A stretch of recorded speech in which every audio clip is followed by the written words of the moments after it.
Well, welcome to a special Harry's Garage video. I'm at Silverstone Auctions again for a preview of two of their sales coming up in a few days' time.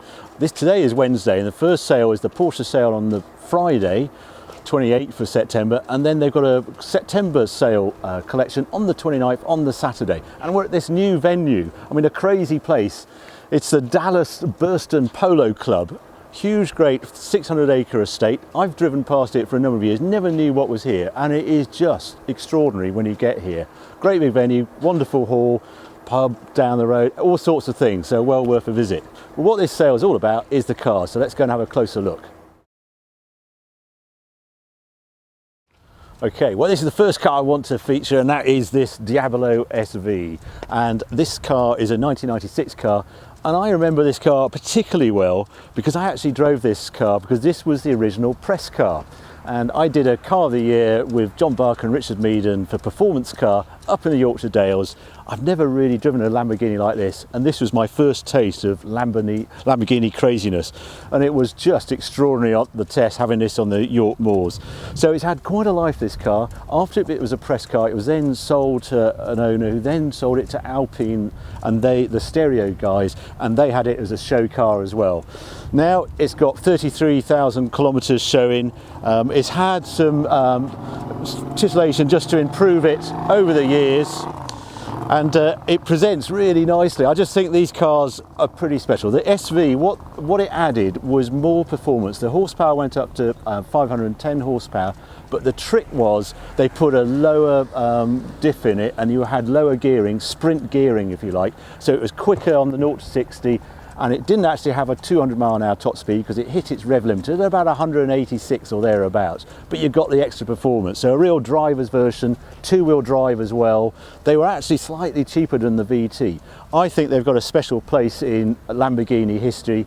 The other thing I love about them is this Yota, the air intakes here. You only ever see those on the SE30 Yota or the Diablo SV. This car is lot 334, guided at 130 to 150,000 pounds. I think your money's pretty safe in one of these. It's one of the cars I'd quite like in my garage. Right, this is another car I just have to feature, and that's the Lancia Delta Integrale you see here. So the Evo edition, not the Evo 2, which you can tell because it has the different seats, hasn't got the Recaros in, but the interior is terrific in this car. What I particularly like about this example, it's so original. Okay, it's coming from Japan. You can always check a Japanese Integrale because they have different size headlights, so the bigger ones in outlet, that means it's a Japanese vehicle. But the thing about cars that come in from Japan is they're generally in perfect body condition, and we do know that these cars can rust. And this car is immaculate top and bottom. I've looked right through, it looks absolutely terrific. Where you want to check on Integrale is just always lift the boot lid and you just check there's rust down there. But in red, an Evo like this, and the other thing I like on it is the rear parcel shelf hasn't been cut and put giant speakers. Quite a few of them have that. So a really nice example. This one is lot 307 and is guided at 35 to 40,000. Another one I think is a good buy in this sale.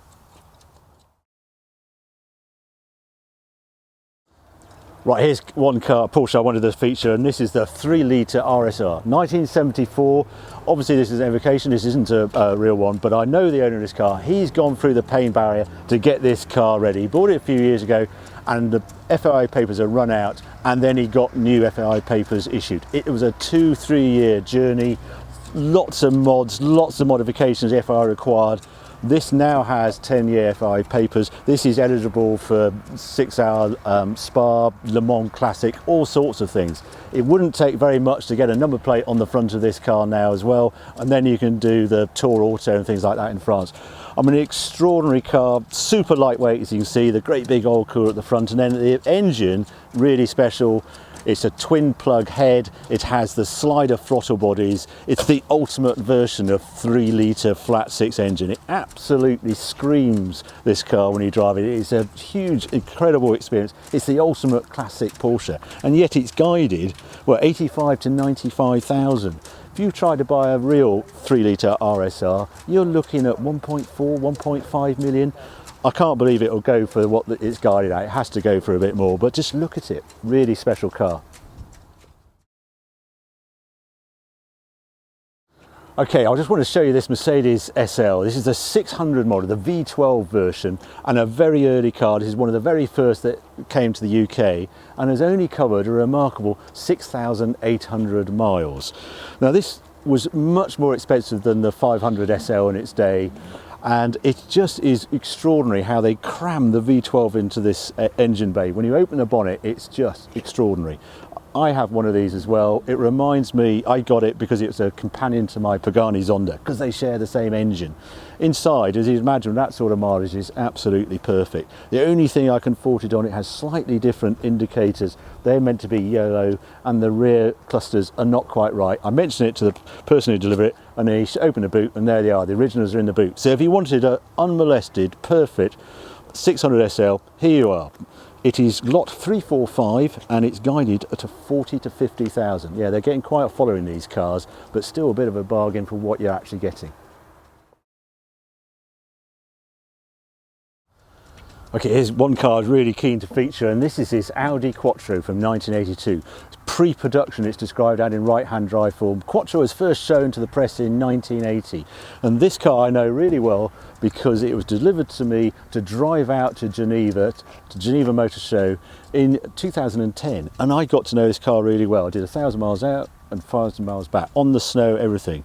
And I couldn't get over how this car, the difference between this 10 valve Quattro and a 20 valve Quattro which I've owned in the past. This had much more punch when that turbo came in. Bigger turbo, bigger shove, slightly lower horsepower, but it was lovely how it performed on that journey. I also loved it's got this velour interior, and you had mechanical locking diffs that operated on buttons on the dash as well. So a bit of Quattro history. This car has had a real refresh. It presents very well. I'm looking in the guide and it's lot 336. Estimate is 50 to 60,000 pounds, but a real significant car in the world of performance cars. Well, the next car is this Ferrari 550. I really like the colour combination on this. Red, see them in black, and the crema interior. Looks really nice, and it's just one of my favourite Ferraris. Front engined, V12, and a manual gearbox. The last car where the Ferrari with the manual gearbox was standard. A real relaxed cruiser GT. I was lucky enough to own one of these. I did 40,000 miles in it. Had no real issues with it. And it was what I couldn't get over is how elastic that engine was. You could leave it at 1,000 RPM and tickle around, and then it would just fly. You took it round to the red line, 7,500. The other thing about this car, I could tell, out in Germany, I actually maxed my Ferrari 550, and it was one of the easiest cars to get 200 miles an hour on the speedo. It went sailing past the 200 mile an hour mark. I think it's actually quite a slippery car. So yeah, a proper gentleman's GT car. This car in the auction is a lot 331 and guided at 95 to 110,000. So yeah, pretty good value for a front engine V12 Ferrari. Now I have to show you around this really special Lamborghini Espada. This is the Series 3 Espada, so that meant it had a slightly different interior, had a wrap-round dash, has power steering, and you can tell it from this different grille. But I ought to note that this car is unique. It's come in from the USA, it's a one-owner car, and it was owned by a gentleman who made an absolute fortune because he supplied the cheese to Domino's and pizza, and mozzarella he supplied right around the world. And the result was he owned an Espada as well as private jets and all sorts of things, and he made it his car. And so he's made slight modifications on this car, like these are chrome, these vents in the bonnet, they're chrome, they should be black. He's put a different interior in, he's added some velvet, some purple velvet that sounds awful but actually kind of suits the car. I also like how around the dash he's made it black rather than aluminium. Actually, when you're buying an Espada, I own an Espada, you buy it on condition, and this car has only done 28,000 miles from new. It has been utterly pampered throughout its life, and underneath looks the same as this does on top. So it's a beautiful condition, and if you actually want to bring it back to standard, it wouldn't take an awful lot to sort of dechrome it and get back to standard. And this car is lot 341, guided at 90 to 110,000 pounds. That's slightly below market value, but I think this is a really good condition car and worth that sort of money if you're after an Espada. Nice car. Okay, here's one of those surprises you find at auctions sometimes, and that's the Datsun 240Z you see here. 1971 this car. This car, 47 years old, and yet looks pretty fresh to me. Now, it's had a really interesting history, this car. 1971 is the very start of 240Z production. Really rare in this country. It came to the UK, right-hand drive, and it then went racing from the late 70s on, did a huge amount of racing, and then was converted back into a road car as you see it now. So it has a breathed on engine, an utterly standard interior. They've de-chromed it so it hasn't got the rear bumpers. I can tell it's an early 240Z because it's got these vents on the rear thing. I think it looks really clean, and it's one of those cars that waves at you and you think, oh, that's really quite sexy. So it's lot 351 and the estimate is 20 to 25,000 for a real peach of Japanese history.